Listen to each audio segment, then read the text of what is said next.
Nirmala Kenyam kanasan content baler me bajaling kajan gwasa me bana right ke kwi jwatan shal ke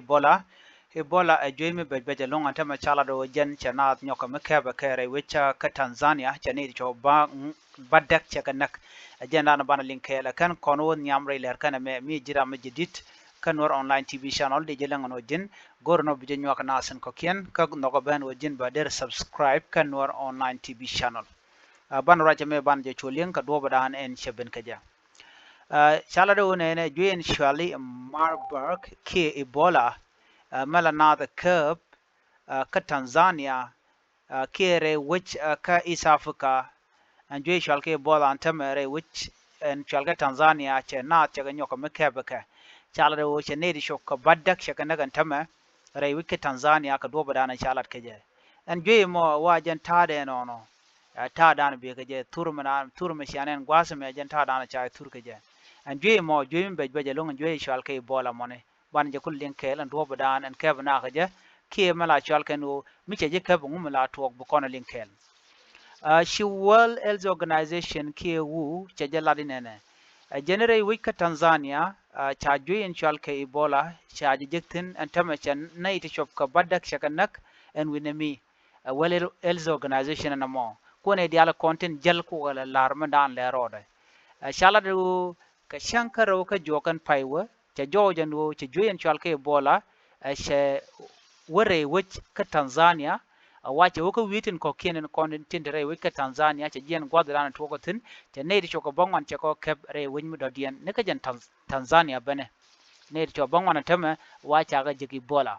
Ebola a jemi jak shala do be pek midit long re wich ka Tanzania ke wi tin kon te ka East Africa wa ba ka keb long ka gwasen be ko nje me mi cha tuok wa jela go no gwad me tin ne tin wan te ka tin chet ka gabe ke gwada dana yi na ro den tin ka panken ke mi je karan ba bi bola na mo bi de jekko jeke jektene an joyi chale bola mo la rana kebe ke jektene chala de wo gor je no bna be kentit ken lagba mu gor je no jin shi joyi me che be kep chala de wona ne la ponya rana moja ke let poany mi dire long let poany la te tin gwada dana che kep mi chi bola che kep anyok ba jen ba wala rel ran la ka jaga bech ala rel pointu dong da ka kwem ke de ka beji bech awade ti ka de la tuo gwadan che ke ko je anyok bo wajen la rana mo je worar mi di ke bran mo ka diarrhea ngai kon diarrhea mi ci pi lo chere ke men chal ke kolora ba jen tade dino na me a jui mi kwala jek ka jek teni wajen la jam mo je ka worar mi di de lon ke diarrhea anyok gwadan chala ka jeba chala da no baran be je mo ba ke ngong mi di de long alo bitege ngong mi di de long gwadan che ke kabran Briam de beshu tuk jor ka ta dana chire ka mo cha to ga je ki charo da bile lon ko dong da jal kon gwaza mo chi poiran chi pika chi ka tuk wa baran be shu na ka do dana chalat ka je gwasame ka jenan men dana cha kullat well health organization tene dialan kon tintere witin winami chaga yoga no tiada rodun ka duptin kon de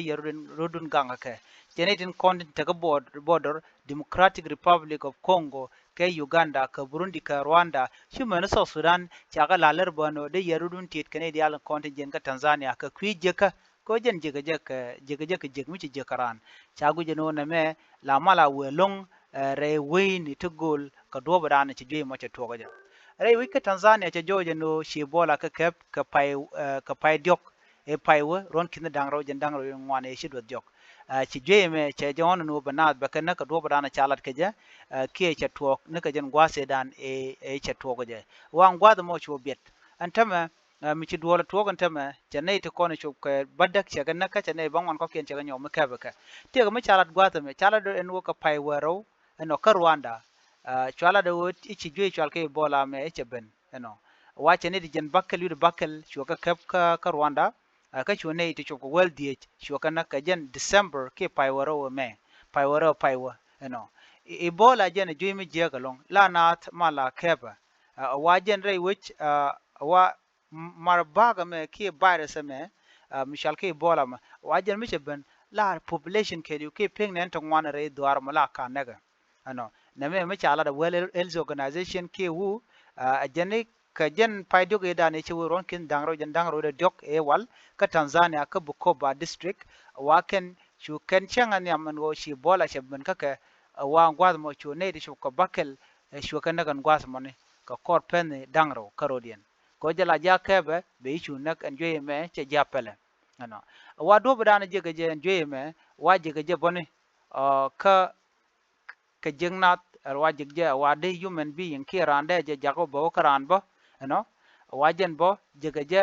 ka ngai kon men chal ka ngabro ko dot ki bet wa miche duor che ke fruits ki do jam miche ja ka chi nyo ka wajen gwad mo ba te ka putin kon jen to de bo karan bu karan dobna mo ibola wajen do bada na je ga je wajik je ka ken met tini met te chal ka me ngabro doni miche cham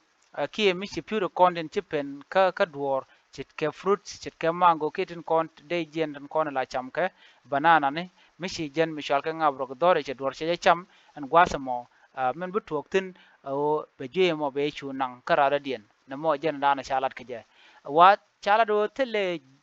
well mishala do deja luanka je ki deja kapchonga je do brana chalat ke je well el organization akanet le well misha ngaje no jen well me de tu gone ana me jen chalat jen no tiede rodun chwa je kana ka tet jen do bran de lar yena mo ka do bran la ja tweet ke je ki la da ganga je baje prevent ke je deri gorno jen ti de je karami mo mi je re winden ko ken ci ne kon jen ke Uganda jen ke Kenya tin konden te ka contact ke Rwanda ke Tanzania ko jela ya je ka jekten ka do bana chalat ke je mi jiram jidit kanwar online tv channel gor jeno jenderi nyana ko ken biata kamal bye bye